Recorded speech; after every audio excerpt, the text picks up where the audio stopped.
Hey y'all, it's Cindy, your sassy Southern grandma, back to talk to you again today. Happy fall, happy October. I can't believe September's gone already. And it's almost Halloween, which when I was growing up in the South was not a good word.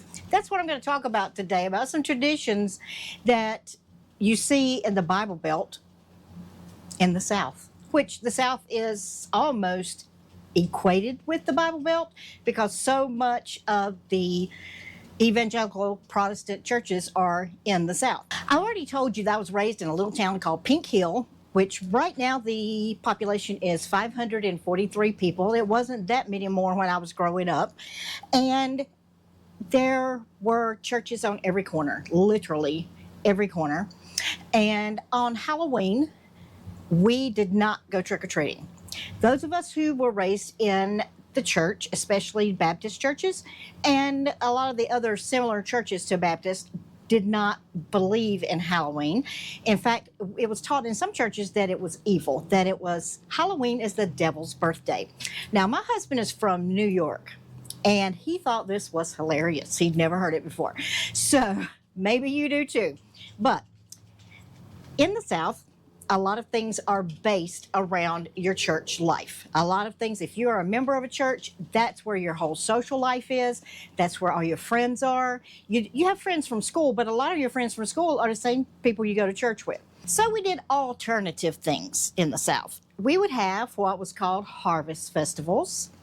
And as far as I know, they're still having those in churches in that area.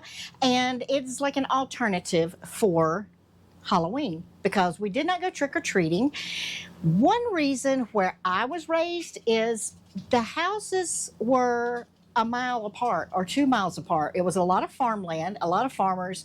A lot of the families were just spread out. So it wasn't like in a neighborhood you go from door to door to door to go trick-or-treating. So sometimes our church would get a hayride. They would have a tractor. Everybody had a tractor because it was farm country. They would have a tractor or truck, fill a trailer with hay, and we'd all climb in there and we would go to individual people's homes that we knew in the community because they knew we were coming. They were prepared for us. So we would do that. We would go around and do our little gathering of candy, and then we would meet up at someone's house and have hot chocolate and little snacks and stuff. And that was our Halloween, but we didn't call it that. It was Harvest Festival. Some other churches started around in the 70s, 80s, something called Hell House. Some of the larger churches did this. I think some of the ones in Dallas did this in the beginning, in Virginia. And it was a sort of a play, almost like a haunted house. But the whole point was to share the gospel with people. The whole point was it was at a church. And people would come through, walk through, and there would be scenes in each room that you walked by. And it was always about somebody committing some kind of sin, or what the church saw as sin, and the consequences, what would happen to them in this life and in the next life. And of course, because it was called Hell House or something else similar to that, it would be if you did the right thing, you went to heaven at the end, and if you did the wrong thing, you went to hell. So it was sort of a way of scaring people into liking God, which I never really understood, even as a child. But it was a way of their ministry of talking to people about Jesus, which is kind of contradictory to me because Jesus didn't scare people. So I'm not sure where all that came from, other than it did start with some big churches, one particularly in Lynchburg, Virginia, and if you know, you know. When we did have harvest festivals, some of the churches that I went to growing up, and as my children were growing up, some of the churches didn't allow kids to dress in anything other than Bible costumes. These were even more strict churches than the ones, which I didn't think there were stricter churches than the one I was raised in, but the stricter churches that had a lot of rules, and children could only dress up in Bible costumes. They could only be Moses or Mary or Jesus or somebody from the Bible, and that's how they dressed up. They couldn't go to like Walmart or the Halloween store and get costumes from movies or anything else. Could be superheroes. Jesus was the only superhero. So they would let the children do that, and then they'd have a big party, and there would always be candy. Some churches have trunk or treat, where people line up their cars in the parking lot, and instead of going to people's homes, the kids just take their bags and go along to each car, and people have their trunk open and have full of goodies, which was a lot of fun, I guess, for kids.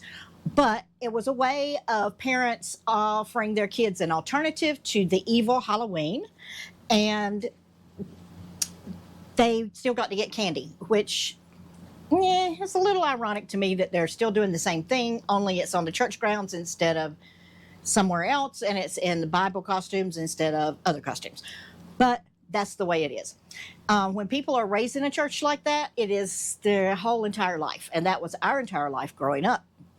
And I raised my children when they were young like that, as everything pretty much we did was surrounded by the church.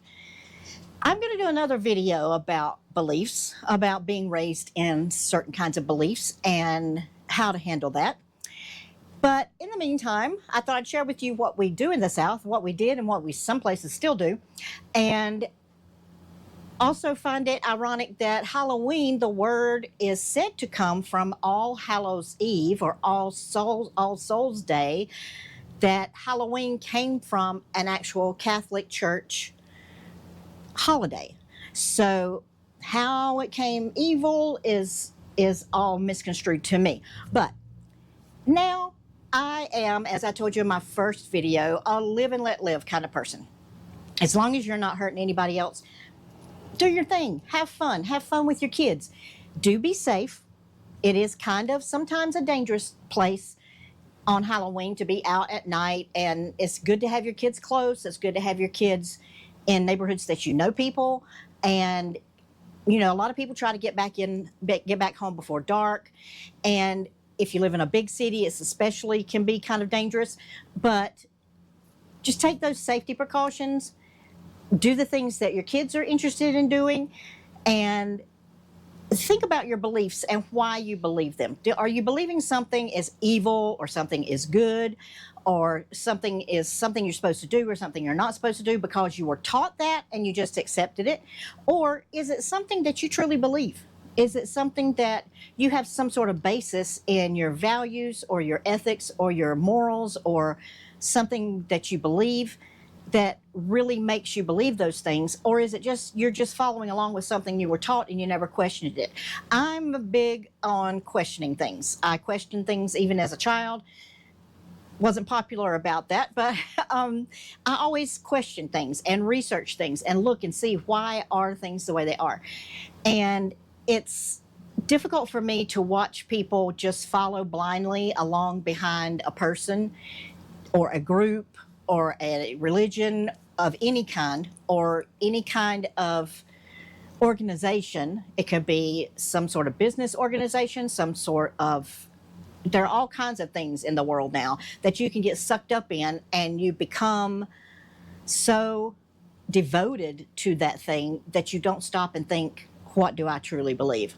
So my lesson for you today is have a happy Halloween, however you choose to celebrate it, and think for yourself. Stop and think about the things that you believe, the things you participate in, the things you don't participate in, and also think about the things you might judge other people for. Is there really any reason for it? Everybody has their own way of doing things, their own way of dressing, their own way of being, their own way of living, and it is not for me or you or anyone to judge somebody else for how they live their life. As long as you're not hurting anybody else, live your life and allow other people to live their lives. So I hope you have a happy Halloween. It'll soon be Thanksgiving before you know it, and then the big one, Christmas.